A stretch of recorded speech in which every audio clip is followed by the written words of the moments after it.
Assalamualaikum warahmatullahi wabarakatuh. Selamat malam dan halo JPackers. Jumpa lagi dengan saya Ale, host Jejak Backpacker. Kali ini kita dari Bekasi mendatangi langsung ke Balai Besar Taman Nasional Gunung Gede Pangrango yang berada di Cibodas. Dan kali ini saya sudah mendatangkan narasumber kita, atau Bapak Sobirin Yuliawan. Silakan Pak. Siap. Saya Ale, Bapak Sobirin, Kepala Resort Cibodas, Seksi PTN 1 Cibodas, Bidang Wilayah 1 Cianjur, Balai Taman Nasional Gunung Gede Pangrango. Jadi maksud kedatangan kami ke kantor ini pengen tahu nih Pak, sejarah singkat dari TNGGP ini. Mungkin Bapak bisa jelaskan sedikit sejarah singkatnya aja Pak.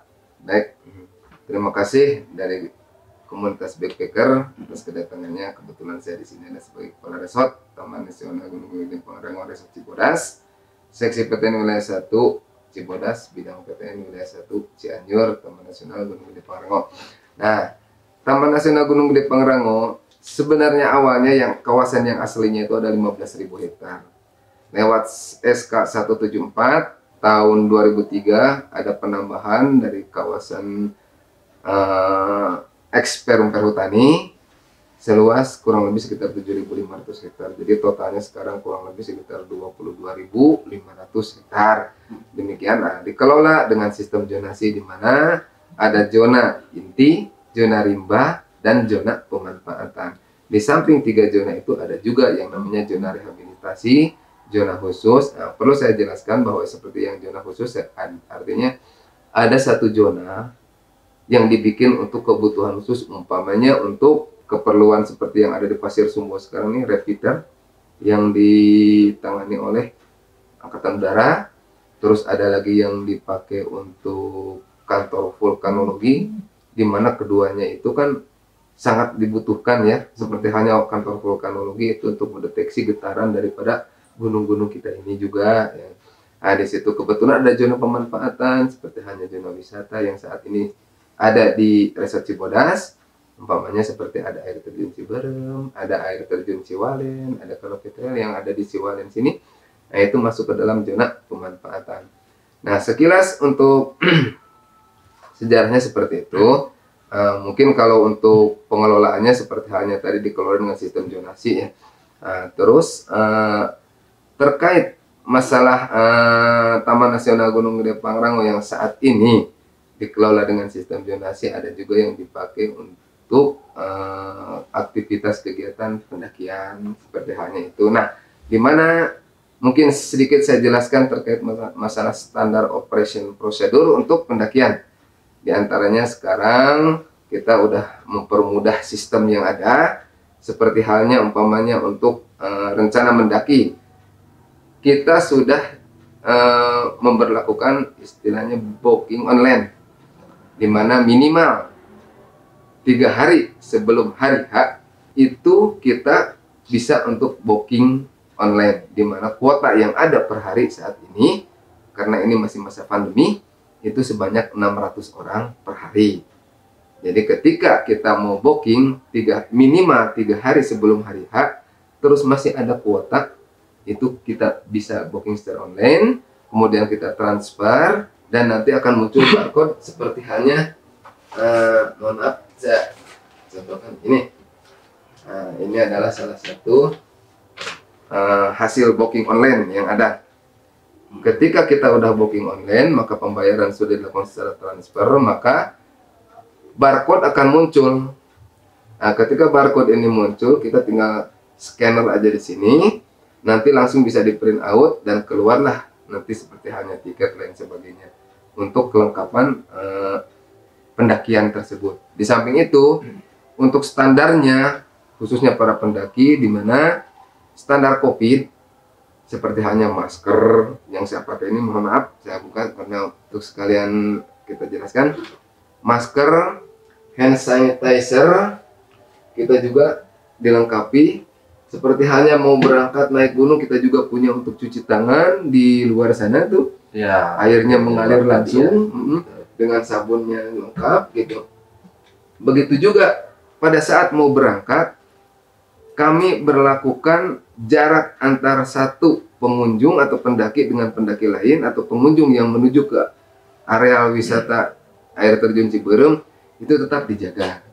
Kita perketat sehubungan jangan sampai terjadinya klaster baru untuk COVID-19 ini. Nah, setelah itu khusus para pendaki kami sarankan untuk menjadi pendaki yang cerdas. Di mana pendaki cerdas itu dia akan masuk dengan cara membayar PNBP-nya, bookingnya udah di online kan, checking kesehatannya kami udah siapkan untuk layanan kesehatannya. Di samping itu ada beberapa hal yang perlu diperhatikan. Di antaranya setiap pendaki tidak diperbolehkan untuk membawa jenis-jenis bahan yang mengandung deterjen. Karena itu akan mengakibatkan polusi baik ke air ataupun ke tanah dan sebagainya. Nah, terus di samping itu si pendaki sendiri dengan stamina yang sudah diperiksa dan sebagainya juga kelengkapannya mulai dari safety-nya, pengamanannya lain sebagainya itu harus memang sudah dipersiapkan. Baik mulai logistik, perbekalan dan sebagainya dia harus sudah dipersiapkan. Dimana pada saat-saat musim pendakian sekarang ini kebetulan ini udah memasuki masa musim kemarau Agustus ini, kami juga tidak lupa mengingatkan agar berhati-hati terhadap api. Nah, terus di samping itu juga biasanya di musim kemarau ini udara cenderung lebih dingin dibanding pada saat musim hujan. Jadi di samping itu mereka disarankan agar membawa pakaian itu yang cukup hangat, mulai dari selimut, sleeping bag dan sebagainya, dan makanan diusahakan yang banyak mengandung kalori demi keselamatan mereka juga. Terus di samping itu kami mengupayakan kepada mereka untuk membawa kembali, menyarankan pada mereka, diharuskan, bukan disarankan lagi, diharuskan membawa kembali sampah yang dia bawa, baik itu berupa seperti halnya botol-botol dari air mineral ataupun bungkus-bungkus plastik bekas mie instan lain sebagainya, begitu juga kaleng-kaleng yang sifatnya sampah itu untuk dibawa kembali. Nanti kami akan pilah di sini di bak sampah. Kebetulan kita punya bank sampah, mana sampah yang layak jual, mana sampah yang layak kreasi, mana sampah yang layak buang. Itu kami akan pilah. Kebetulan kalau yang layak jual kami sumbangkan kepada para pemulung yang ada di sini. Di antaranya bekas-bekas botol air mineral yang kira-kira laku untuk dijual kami sumbangkan, karena sangat membantu bagi kami dalam rangka mengurangi pencemaran daripada lingkungan seperti halnya itu. Nah, di samping itu juga khusus kepada para pendaki kami sarankan agar melalui jalur yang sudah ditetapkan sesuai dengan standar operasi prosedur yang sudah ditetapkan oleh pengelola. Karena pada dasarnya di Taman Nasional Gunung Gede Pangrango itu ada 3 jalur yang sudah disahkan untuk pendakian menuju Gede. Itu diantaranya 1 di Cibodas, di jalur Cibodas, kedua jalur pendakian Gunung Putri, dan ketiga di Sukabumi itu jalur pendakian melalui Pondok Halimun Salabintana.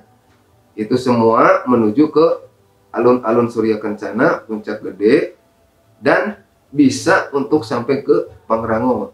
Tapi yang lebih efektif untuk ke Pangrango yang jaraknya lebih dekat yaitu dari jalur pendakian Cibodas, dari Kandang Badak ada yang arah ke Puncak Gede dan ada yang arah ke Puncak Pangrango.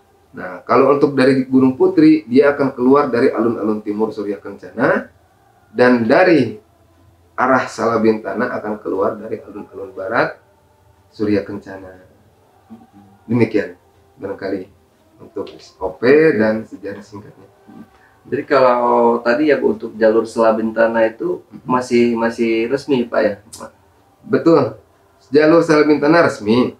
Cuma kemungkinan kuotanya lebih sedikit ya. Oh, lebih sedikit. Kenapa lebih sedikit kalau untuk jalur Salabintana? Karena treknya terlalu jauh untuk menuju alun-alun Surya Kencana. Nah, kebetulan yang paling dekat treknya untuk menuju destinasinya kan di alun-alun Surya Kencana itu adalah dari Gunung Putri. Kurang lebih sekitar 4 jam udah sampai. Kalau dari arah Cibodas itu sekitar 6 jam. Standar bagi kita itu 6 jam. Nah, kalau seandainya dari Salabintana untuk menuju ke alun-alun Surya Kencana itu kurang lebih sekitar 10-12 jam karena treknya terlalu jauh. Jauh. Demikian. Kalau untuk ini Pak, satu lagi untuk sekarang kan banyak banget nih tentang kecelakaan di gunung ini. Jadi kalau dari Balai Taman TNGGP ini sendiri itu udah benar-benar untuk rescue-nya sendiri udah menyiapkan dengan totalitas Pak ya. Misalnya kalau ada ya maaf mungkin kalau ada yang kecelakaan di gunung atau meninggal kayak gitu Pak, itu gimana menanganinya dari pihak Balai Taman Nasional? Alhamdulillah ya.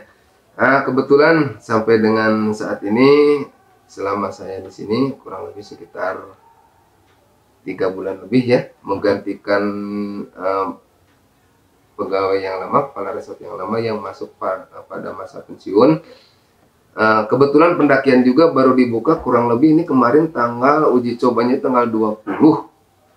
Uji coba tanggal 20 sampai dengan 23, kemudian kita lihat hasilnya dan dilanjut sampai dengan saat ini.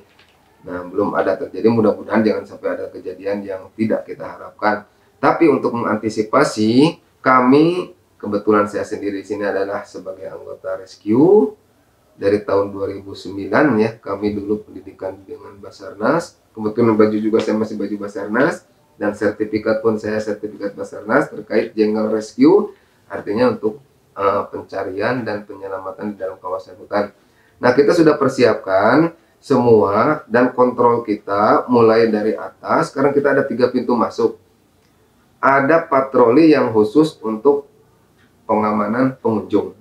Nah, seperti halnya yang dari Gunung Putri ataupun dari kita kan ada beberapa mitra, baik itu mitra masyarakat, mitra Polhut yang disingkatnya MMP, kalau dulu Pam Swakarsa, ada masyarakat peduli api MPA, ada juga volunteer atau relawan. Kebetulan kalau Resort Cibodas ini kan Montana di sini. Kalau yang dari Gunung Putri itu relawannya itu GPO, Gede Pangrango Operation.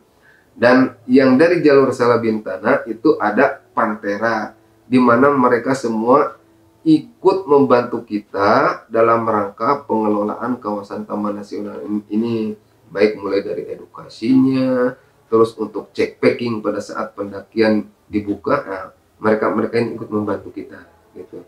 Dalam rangka penanganan terjadinya suatu insiden itu kita udah kontak semua.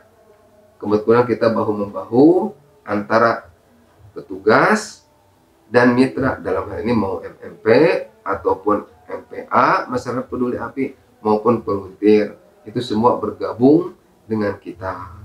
Jadi dalam setiap penanganan kasus kita tetap respect dan pelayanan itu kita utamakan. Karena apa? Demi kepuasan para pengunjung. Gitu. Untuk tiket sendiri Pak, harga sekarang di masa masih new normal ini apakah masih tetap sama dengan yang harga-harga sebelumnya atau ada penetapan harga terbaru lagi Pak? Ya, untuk tiket kebetulan kita masih sama dengan yang dulu. Di saat sebelum terjadi pandemi, di mana pada hari kerja untuk pendakian itu adalah senilai 29.000 untuk hari kerja, dan untuk weekend hari libur 1 minggu gitu itu sebesar Rp34.000 per orang untuk 2 hari 1 malam. Dan itu bisa diambil pada saat kita mau mendaki. Begitu barcode di scanner terus nanti di print out, nah kita akan langsung menerima buktinya seperti ini dengan tiketnya, sekaligus kita cek kesehatan pun kita siapkan di sini. Jadi setiap pendaki yang mau masuk itu setelah dia mendaftar bahwa kami ini sudah validasi dan dibuktikan dengan adanya scanan, nah nanti dari barcode ini di scan terus di print out, itu langsung si pendaki itu periksa kesehatan. Begitu selesai periksa kesehatan, ambil tiket, langsung bisa naik. Demikian ya. Harganya masih tetap seperti yang dulu di saat sebelum ada pandemi. Pada hari kerja senilai 29.000 dan pada hari libur atau weekend 34.000. Untuk kesehatan sampai dengan saat ini masih tetap juga seperti yang dulu 25.000. Nah, di sini disarankan kalau bisa itu ada bukti rapid test.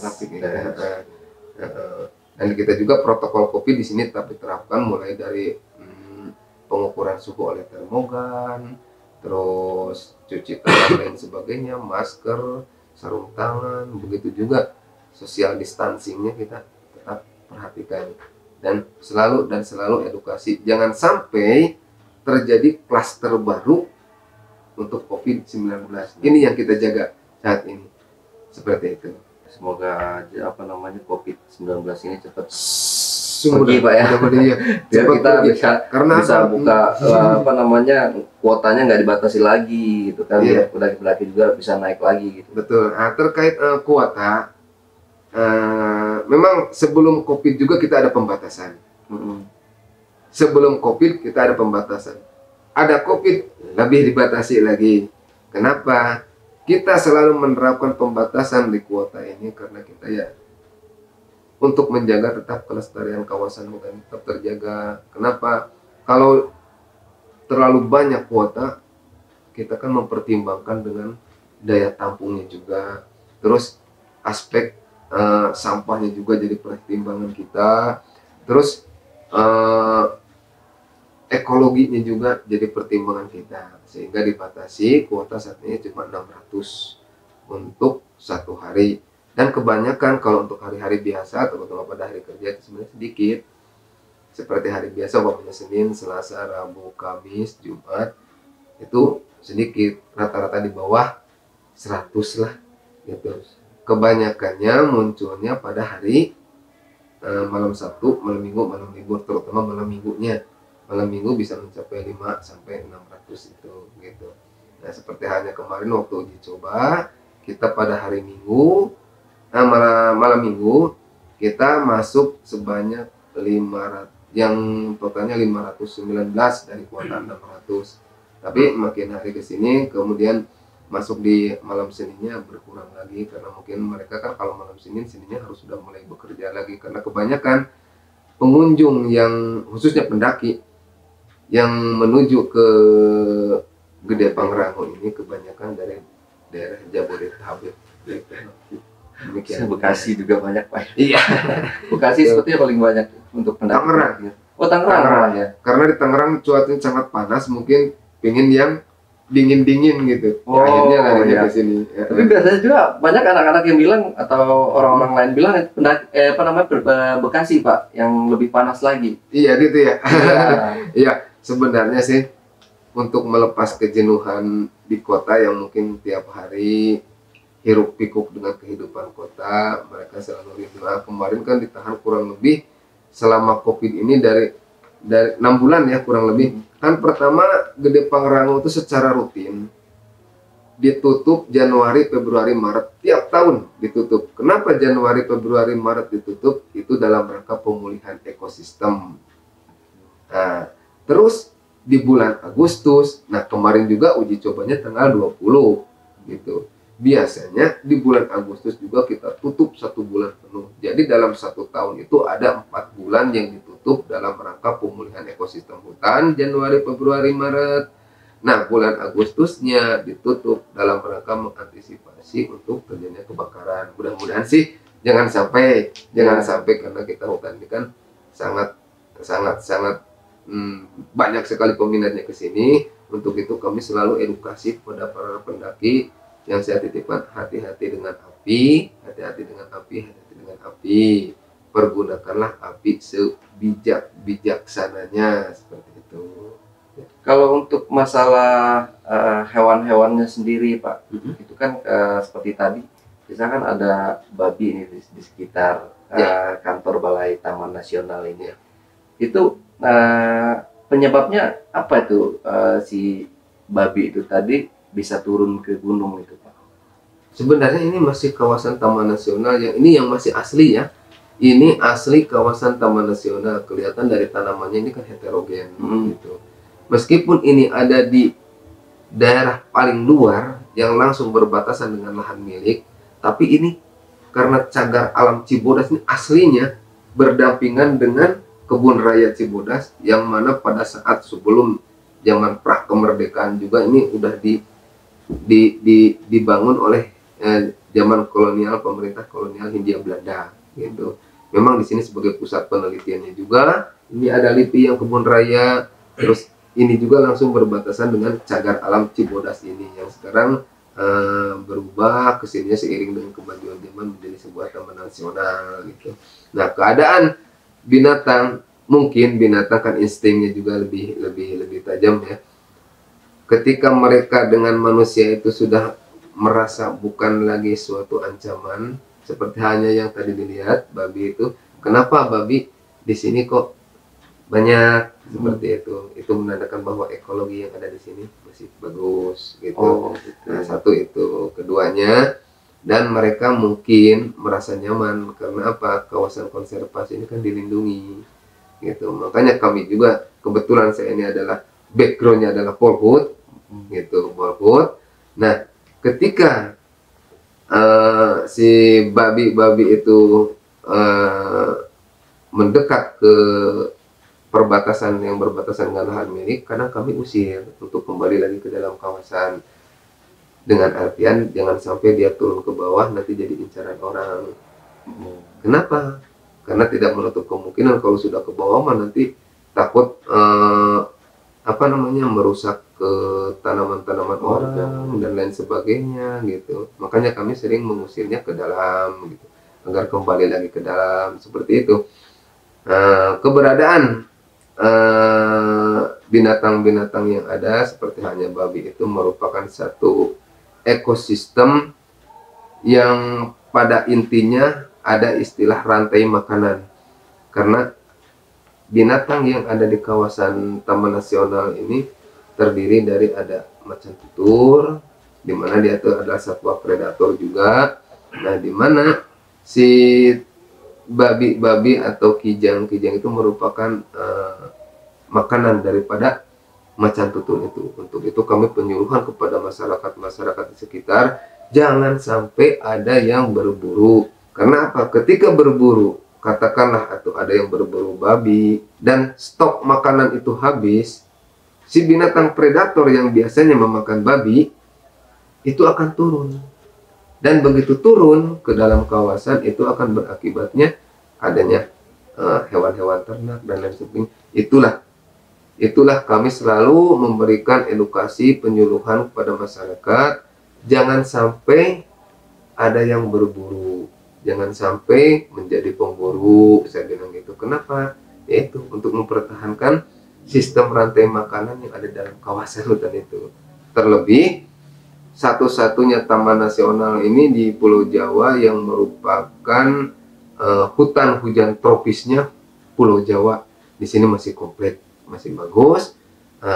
Posisinya juga ada di jantung kota lah, pusat jantung kota, mungkin karena jangkauan dari Jakarta juga dekat, Sukabumi, Bogor, Cianjur, Bandung juga dekat, sehingga ini satu taman nasional yang favorit katanya, yang banyak dikunjungi oleh para wisatawan baik asing maupun lokal gitu. Mungkin terakhir nih Pak ya, yang mau saya tanyakan lagi, untuk menurut Bapak nih, apa perlu kita ada peraturan baru lagi nih bagi pendaki yang iseng atau nakal gitu Pak? Seperti misalkan dia tidak membawa turun sampahnya ke bawah, atau vandalisme, atau merusak memetik edelweiss gitu. Apa next ke depannya apa diterapkan kembali aturan-aturan baru dari Taman Nasionalnya sendiri Pak? Sebenarnya dari dulu juga sudah kita turunkan aturan tersebut, sudah ada dari dulu, di mana kita vandalisme seperti halnya itu, terus membawa masuk atau membawa keluar tanaman, satwa atau flora dari dalam kawasan boleh, maupun dari luar. Makanya kami di sini, kalaupun ada orang yang mau wisata ke air terjun, katakanlah dia membawa seekor anjing yang mungkin tamani atau apa, anjing piaraan, kami larang. Lebih baik titipkan di sini, jangan dibawa ke atas. Kenapa? Karena takut ada mangsa predator yang lain gitu. Terlebih kalau umpamanya kita membawa baik itu flora ataupun fauna dari luar, berarti alien spesies. Nanti keaslian dari hutan hujan tropis untuk kawasan konservasi Taman Nasional Gunung Gede Pangrango itu dikhawatirkan ada perubahan. Makanya kami selalu menjaga agar tetap menjaga keasliannya, sehingga apa yang ada baik flora atau fauna yang ada di kawasan konservasi Taman Nasional Gunung Gede Pangrango tetap terjaga. Hal tersebut digunakan dalam rangka untuk riset atau penelitian dan lain sebagainya, ilmu pengetahuan itu sangat dibutuhkan. Demikian gitu. Oke Pak, untuk pos-pos sendiri di wilayah Cibodas ini ada ada berapa pos Pak? Nah, untuk sementara ini yang saat ini yang sudah berjalan ya, pada saat masa pendakian ini, pos-pos yang ada di kita ini terdiri dari, ada pertama di sini ada information center, kebetulan kantor pos resortnya, jaraknya dari batas kawasan pintu masuk itu, dari gerbang itu kurang lebih sekitar 200 meter ke sini. Dan di sini ada semua fasilitas mulai dari information center, gedung laboratorium, terus kantor pos resortnya, posko resortnya, kemudian kantor seksi. Kami lengkapi di sini semua termasuk education centernya. Nah, dari sini untuk menuju ke Gunung Gede, sampai ke Gunung Gede itu ada beberapa pos, diantaranya kalau shelter di sekitar jalur ini kurang lebih ada 7 shelternya, itu 7 ya. Nah, untuk referensi ketika pendaki yang bertujuan menuju Puncak Gede ataupun ke tujuan alun-alun Surya Kencana ataupun ke Pangrango, di Kandang Badak itu adalah di situ pos untuk Kandang Badak ada juga, kemudian air juga ada, dan ada di bawahnya lagi sebelum mencapai pos Kandang Badak itu ada lagi Rawadeno. Seperti itu, di Rawadeno itu juga sumber air ada, terserah atau tergantung daripada pendakinya. Kalau memang dia mau naik ke Gede atau naik ke Pangrango, itu referensi pertengahan untuk menuju ke destinasi yang dituju, seperti hanya ke alun-alun Surya Kencana atau ke Puncak Pangrango, pertengahannya ada di Kandang Badak. Nah, di situ sumber air lain sebagainya ada. Nah, tapi kalau seandainya khususnya para pendaki yang ya menikmati masa pendakiannya biar santai lain sebagainya, bisa untuk di Panjangcangan, ada sumber air juga di sana lengkap. Itu kita punya shelter gazebo di situ ada juga disiapkan. Nah, sebelum ke Panjangcangan di Telaga Biru juga ada.